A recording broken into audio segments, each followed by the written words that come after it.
Hi, as you've heard, I'm Sophie. I work for a company called Align, and I'm going to run through a lesson with you today on ecology on construction sites. Here's roughly what we'll cover. So today I'll be explaining a bit about what we do on construction sites where I work, all in relation to ecology. I know there's been a few questions we've asked you, which we'll go through, and we'll also answer some questions that you have for me and Mark, who is with me, about the topic at the end. I'll also give you a bit of background about me, what I've studied, and how I've got into working on construction sites. Sorry, bear with me. So the key lesson objectives from today will be to understand how we can protect ecology during construction works, and also to give you a bit of understanding about how we're using new technologies to help us with protecting the species and their homes. To give you a bit of background about what we work on, I am on a construction site called High Speed 2 or HS2, which I'm sure you've all heard of. It's a new railway line that's being built between London and Birmingham, and it's one of the largest infrastructure projects in Europe. The section that I work on in particular is very varied. We've got lots of different types of construction works going on. It includes a 3-kilometre viaduct or bridge, which runs across a series of lakes. We've then got 2 rather long tunnels that run under parts of Buckinghamshire, and then 5 vent shafts, which are vertical tunnels that join onto the main tunnels underneath to provide an access point and ventilation. The photo on the right there is where the tunnels will start at our main work site. It's quite a big, heavy engineering construction site, and as you can see, it's all gone through previous areas of farmland. So there's a lot of ecology that we've gone through, and it's very important that we do protect the ecology and animals within the areas that we work. So before the lesson, we asked you what type of animals do you think we need to protect on a large infrastructure project, and why? And here's just a few pictures of all the different types of species that we work with.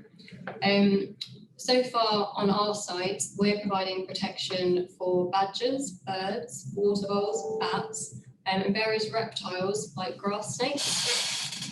We know there are other animals like otters, dormice, and great crested newts in our areas. We've not come across them just yet, but we are aware of them, and we do have to be very careful when we plan our new works to make sure that we consider that they might be there.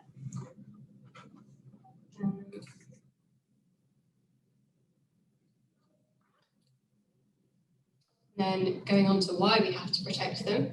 The main reason why we have to think about the animals is that we have to make sure that we protect their homes and their habitats from disturbance during any works that we do.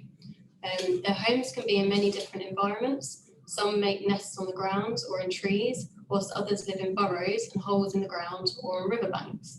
Their habitats extend to the areas surrounding their homes, and they need these to survive as they provide sources of food, drink and shelter. Again, different animals need different habitats. For example, snakes would like to live in areas with vegetation cover, like tall grasses for protection, as well as open areas where they can bask in the sun. However, we also come across animals like bats that like to live in trees, buildings and caves during the day, but they need habitats like hedgerows, woodlands, fields and lakes for hunting flying insects at night. Although we come across all these different habitats and animals across our construction site, the key thing that they all have in common is that they're all protected by UK wildlife laws. This means it's illegal for us to harm or disturb these animals in their homes and to damage their habitats.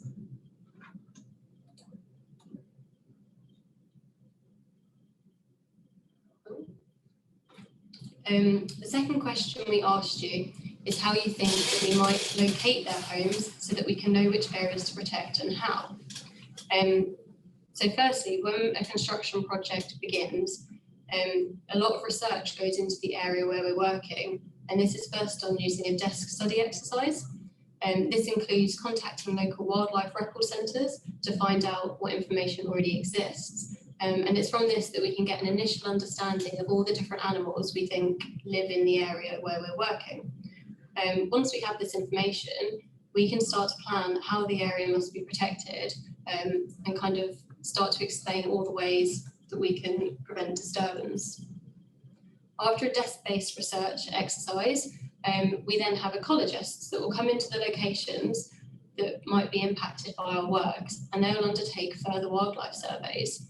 The ecologists will look for evidence of which animals are present on the site, and these are called field signs. Field signs could be anything such as paw prints, nests, burrows, droppings, animal hairs, or pathways made by animals through vegetation. And ecologists will have a really good understanding of being able to identify exactly which animals we have and where. There are different ways that we can do these surveys depending on the area that we're in or the animals that we're looking for. Generally, the ecologist will start by doing a visual survey on foot. This will involve walking around the area, looking for these field signs.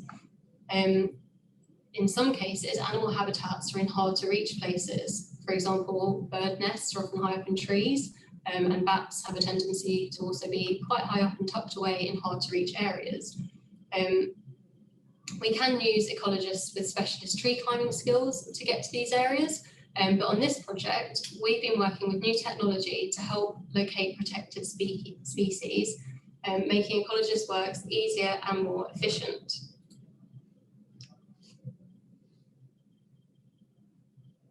So, we've specifically been working with a drone company to help us locate skylarks and their nests across our work sites. We've also been using them to help look for bat roosts, but today I'm going to focus specifically on skylarks.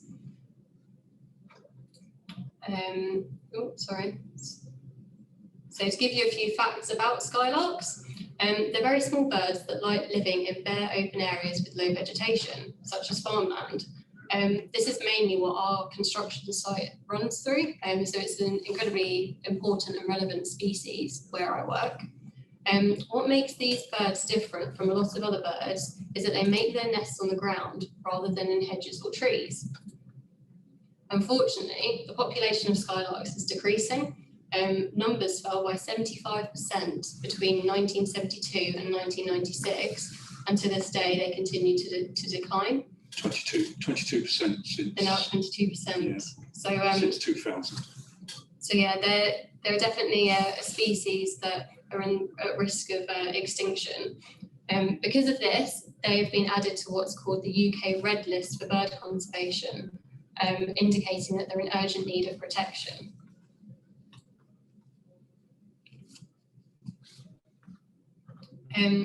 As they are a species that's so at risk, we have to be especially careful on our site not to harm or disturb any skylarks that we come across during our works.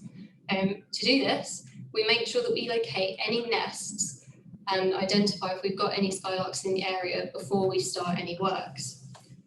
Usually, the survey method to do this will involve the ecologists walking back and forth across huge areas to check for the field signs. The problem is that skylarks are very good at blending in. There's a photo there on the right of a skylark. Mark, how big are they roughly? Probably slightly larger than the robin. So slightly larger than the robin, that's very small indeed. So you can imagine it's incredibly difficult to find them, especially if you're walking across like meters and miles of farmland. Their nests are also very difficult to spot. And so to do these surveys, an ecologist could spend hours and hours walking across a field, and there's a chance that they might not even spot all of them during their survey. That's where drones come in. We can fly drones. Oh, let me just get the pictures up, sorry. Oh, there we go. So yeah, that's where drones come in. We can fly drones with thermal cameras across large fields to narrow down our search areas using a technique called thermal imaging. Any warm areas, such as potential nests, show up as white against the grey background, which represents the cooler ground. So you can just see an example there. In the top picture, there's a very small white area which was identified with our thermal camera, indicating there's a warm spot and therefore potentially a nest. The ecologist can then head straight to that area to investigate further rather than spending hours walking around the field. even when he gets to the nest, you can see in the photo below just how camouflaged those nests can be. So having this ability to narrow down the search area is incredibly useful, and it just makes our survey efforts far more accurate and efficient. So what do we do if we find a nest? When we find them, the ecologist will confirm what we've found, and we'll then mark out an exclusion zone around the nest. This will be a buffer zone where no construction works can take place. And this is to make sure that we don't harm the birds or disturb them. The ecologist will then monitor the birds in their nest to make sure that they can raise their chicks in peace. It's only when they leave the site that we're able to carry on with any works we have planned in the area. So we do make sure that we plan around this. We'll stop works in areas for as long as it takes to make sure that the animals have successfully raised their young. Oops, sorry, being slow. So this is just a really good example about how drones can help be used to protect ecosystems on our sites. They are a very useful tool to help us carry out surveys, but it is important to note that we still have to have ecologists with the right knowledge and experience to help guide the surveys.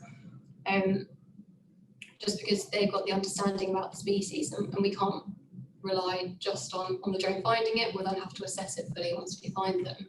A question we have for you all to think about after this lesson is whether you can think about any other ways that we can use drones to help protect our wildlife.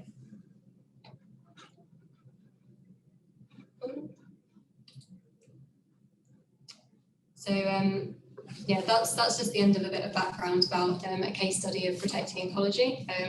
Like Mark said, if you have any, oh sorry Max, if you have any questions, just pop them in the chat and we'll hopefully get around to them at the end.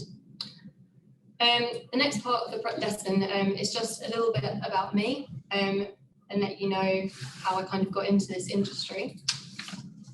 So, sorry. So all the way through school, basically really interested in anything to do with the outdoors. My favourite lesson was geography, mainly for the field trips. At sixth form, I took a bit of a mix of subjects, decided I'd like to do a mix of what I'd like, as well as what I think I wanted my career to be. So I did history, geography, English literature and music. From there, I carried on with the theme of geography at university, where I did a degree in physical geography. This covered a whole range of topics like climate change, sea level rise, rivers, glaciers, and ecosystems. I then did a master's in river management. The key thing really with geography here is that you can do a whole range of different topics. It's really varied. After university, I knew I wanted to do something related to the environment still. And I also knew I wanted a job where I could be out and about in the field, as well as at my desk in an office. And that's when I started working as a graduate environmental consultant. My job here was I helped with surveys. So some of the surveys, like we've talked about, to do with the ecology, I would help do those, and also writing reports. I have now moved into construction, which is a lot more site-based.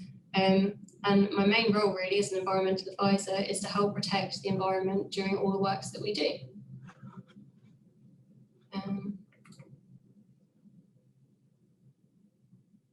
So some of the key skills that we kind of think you'd need for working as an environmental advisor in construction or an ecologist.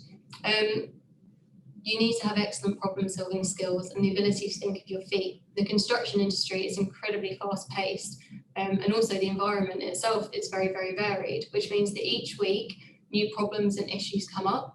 And you have to be able to react really quickly to come up with solutions to problems and making sure that there's no harm or damage to the environment. Because time is money. Yes. You need good communication skills. One thing that's been really interesting working on construction sites is you work with so many different people. So I work with engineers, site managers, machine operators on the site. So there's a whole range of people that you need to be able to speak to and really explain kind of how we can protect the environment.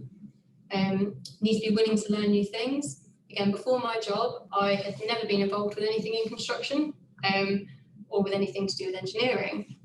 However, working here has been a really useful way, an opportunity to learn all about the industry and loads of different topics outside of my own kind of environmental knowledge. And then lastly, an interest in the job. For me, my job gives me a great chance to continue to learn about what's always been my favourite subject, things to do with the natural world and the environment. It's also been really great to be working on something that's going to be around for years to come. So yeah, that's kind of just a bit about me and why I like working where I am. Just to give you a bit of an idea about how you get into the construction industry. There's lots of different routes in, but the two main ways really. One is to go to university, doing a course that you choose. Once you finish that, as a graduate, you can then apply for a graduate programme in your chosen field. This is usually a set programme that's between 1 and 2 years, where you'll be supported in your role and your employer will help you learn everything you need to know. After the programme finishes, you'll be ready to move into a fully independent role and carry on without that level of support. Another route into construction is via apprenticeship schemes. You can apply from these from the age of 16 and they allow you to get experience while you learn. Apprenticeships come in a whole range of different roles. So these can be technical ones like engineers, environmental advisor roles like my own, or designers, or support roles like human resources, quantity surveying and administration. One of the key benefits about apprenticeships is you get to earn while you learn. So at the same time as learning all your new skills, you do earn, and it gives you really good hands-on practical experience. And the key thing with them is you can really get good qualifications in them. So you can build up, get your experience, and you still end up with the same level of qualifications, a degree at the end. So that's just a bit of an overview about how you could perhaps get into construction. Over to you with any questions. I'd just like to point out that is an owl that we had on our site. Little owl. A little owl, a very cute little creature that we snapped with one of our camera traps, I believe. So that was very nice to come to the next day to see that recorded overnight. That's quite cute. That's brilliant. Okay, so like we said, so it's over to you guys now for any questions. I have got a few lined up, and it's very interesting. As always, there's a lot of different ways to get into this industry, and it's not just about sitting in an office, it's about getting out and about as well. And Mark, that's what you do, isn't it? You're out in the field. That's right. I'm the person that goes out and looks for these animals, and it's a very, very enjoyable job, spending all day out in the fields, wandering down rivers, walking through woodlands, looking for birds, otters, badgers. Most of the field signs that Sophia mentioned was looking for droppings, which is how we distinguish between most of the species. Obviously, their footprints are different, but their droppings are a lot different as well. It's a very glamorous job. Yeah. It sounds very glamorous. Yeah, so there's a lot that goes behind it. And when you think, you guys may not realize that when a big construction project like that, and it's not just something like HS2, it's really any construction project or any development that is built, has to take into consideration the wildlife because of what Sophie mentioned. It's the UK law where wildlife is protected. I can tell you that across the river from my house now, less than 20 meters away, there is a development site being built, but they have to protect the bats in our area. So they're working hard to do that. So, you know, there is a lot of exciting stuff that can be done. And like Mark said, you get out in the field and you get to do it. So I've got a couple of questions, and you guys in classrooms, think about questions that you have now, put them in the chat box or in the Q&A box, whichever one you feel more comfortable with. Let me find those other questions I have for you as well, guys. So let's have a look. We've got some questions that were sent in by the Chiltern Hills Academy. What we got? Well, this is a bit of a difficult one. Well, Sophie and Mark, I suppose there's going to be different answers. Where is your job based? Our job? So our main site is near a place called Maple Cross. It's just to the west of the M25. But then we have the tunnels kind of stretch northwest from here through parts of Buckinghamshire. And we run through sites near Chalfont St Peter, Amersham and Little Missenden. I'm not sure if people are aware of exactly where those are, but that's kind of where we're spread. Like I said, one of the good things about my job is how varied it is. So we're not just based on one site here. In a day, I get to travel all across that area. going to all the different sites. Each one's very different with its own issues, its own ecology. So it's really interesting to see all the different environments that we cross. Even in that small section of land, it's multiple different environments. As I mentioned as well, we've got the viaduct going over the lakes. So we've got water environments there, running all the way through to farmland. So yeah, it's quite a different areas that we go across. That's And good. I'm based in the same places as Sophia. Perfect. So then we've got another couple of questions here. So what is a good one for you guys? What is biodiversity? Well, that is a very, very good question. There's basically three aspects to biodiversity. The first level is the species level. So it's all the species, all the plant species, all the animal species, the fungus, the bacteria, and the viruses. So even the coronavirus is part of our biodiversity on this planet. The next level is the ecosystem level. So you've got all the animals that are associated with tropical rainforests, deserts, oceans, ponds. So the species found in a pond in Britain are a lot different to the species found in an ocean. The next level is the genetic level, which is the genetic variability between individuals of the same species. So this genetic variability helps that species adapt to certain situations it finds it's in. So you could have a species that lives up in mountainous regions, but you could have the same species that also lives down at sea level. So there's obviously different physiological aspects of that species that it needs to survive in those different climates. So to give you an idea of how many species there are in the world, I suppose that's a question we could throw out to all the kids. How many species do they believe there are on this planet at the moment? The best guess that we have. I want to see some answers in that chat box. What was the question? How many species are there in the world at the moment? Closest guess. Okay, let's see what we get back. Whilst you guys mull that one over and think about that and give us some answers, there's another question about the minimum level of qualification required to go into your field and do the work that you guys do. At the moment, the minimal level is a degree. Okay. A lot of companies like a master's degree. So if you have a degree and you've also got the experience, so at weekends, if you were volunteering at a wildlife trust site or at your local wildlife group and got experience in looking for these animals, spotting these animals, then you could potentially get a job with just a degree. I would point out as well there, like we said, through apprenticeships and through working with companies straight from school, you can still work whilst you get your qualification. So you could work at perhaps lower levels while you build up all your knowledge and experience to support your degree. So you don't necessarily have to go straight into university. Two really important points there about apprenticeships and also what Mark said about the volunteering and the things that you do in the build up to this. It's not just about what you do in the classroom. It's not just about going to university. What do you do outside? The volunteering or being or having jobs that are related to it with those transferable skills or that start to touch on those areas. It's about the interest that you have and the knowledge that you build as well as you go through it. And apprenticeships as well, they are a degree, and hence why they're called a degree apprenticeship. So you may not end up at university in the traditional sense, but you can end up doing a degree as an apprenticeship with a company. So a lot of companies are opening those avenues up as well. Okay, so then there is a question: how can we help biodiversity as humans? Well, there's two aspects. You can help at the local level.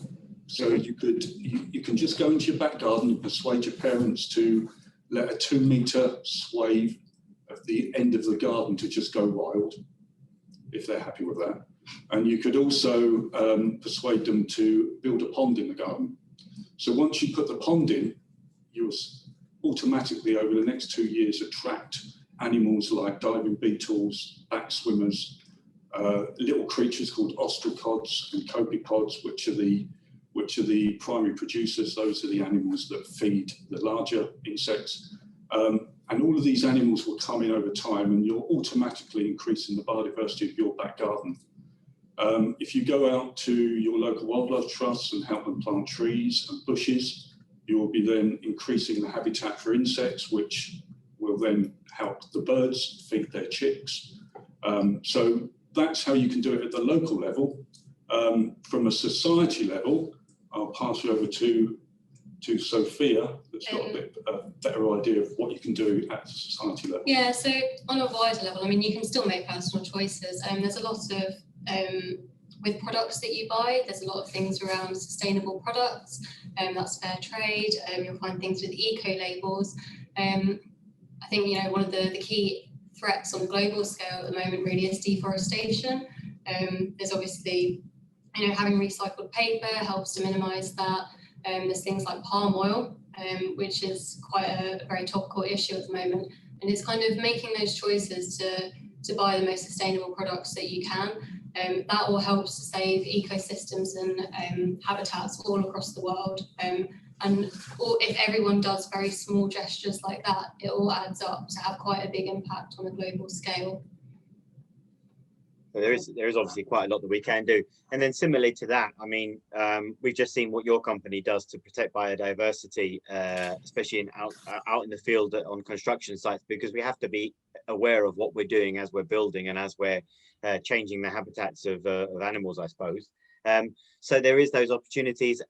You've heard about the local level. I'm glad you said that, Mark, because now that 2 meter section of my garden, I can't be bothered to garden. I can tell my wife it's because I'm looking after the local wildlife. Rewilding. I am rewilding. I'm sure she'll be happy with that. Okay, so to the both of you, when did you decide that this was going to be your career path? It's a bit of a difficult one for me. I used to find myself crawling around underneath bushes and being looked at very strangely by people if I'd just be looking at the lichens and the mosses on the trees. And I'd just left the Royal Navy as a submariner, and I was unsure what I wanted to do until I met this lady that said to me, well, maybe you ought to go into looking for wildlife because that's all you seem to do. So they said that I needed to get A-levels and then a degree. So that's how I sort of went to university as a mature student. So I was actually 28 years of age when I started my degree. Brilliant. But it's never too late to start. Really good point to make there. It is never too late to start. I mean, and I think we've heard that influence many times over this week's lessons. It is never too late to start. Once you identify what you love, there's no harm in going back to do it, which you've done. And what about you then, Sophie? So for me, it's kind of, like I said, at school, geography and just being out and about in the environment kind of has always been my interest. I must admit, when I went to university to do geography, I didn't know my job existed. And it was only when somebody came in from an existing company to speak about what they did that I actually realised, hang on a minute, there is a career out there which is very specific to the environment. And yeah, that's kind of was a win-win for me. Brilliant. And then I think final question, it is 11:45, I'm conscious of time, but final question for the both of you, what are your favourite aspects of the job? Well, for me, it's getting hands-on.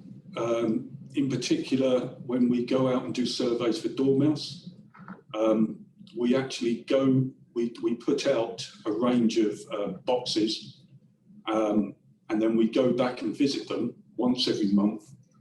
And during the day, what happens is the dormouse will build a nest inside the box, and it will go into a state called torpor, where it basically goes to sleep. It slows its metabolism right down. And what you can do, you can go in there and you can actually pick them up, and they'll be curled up in a little ball, and they won't even know that you've got them. And you put them into a little bag and you weigh them and you sex them. You find out what sex they are. And then you just log all the details. So you can actually have these animals in your hand, and then you can place them back, and then you leave them till the next month. And of course, with bird surveys, it's just great going around listening to all the birds and being able to actually identify the birds by the different sounds that they make. That's fantastic. That does sound exciting. And Sophie, what about you then? I think I just like how varied it is. Like I say, so as an environmental advisor, I'm not necessarily an ecologist specifically, and I get the chance to be in offices and doing an office job, but also to get out and about on site. And like I've explained, all our sites are so different. Genuinely, no week is the same. Every week we have different problems and thrown up. So yeah, it's never a boring job. Fantastic. Right, that's fantastic. That's a lot of great information, and thank you very much for coming to present to us. Thank you for all of the information you passed on, especially great having both of you, Mark and Sophie, to show us two different sides of the job and the area. And I think there's a lot of information, a lot of good information. Thank you also to all the teachers and students that have come along, to all of those that have asked questions and interacted. We appreciate it a lot. I hope you enjoy the rest of Friday and look forward to the weekend.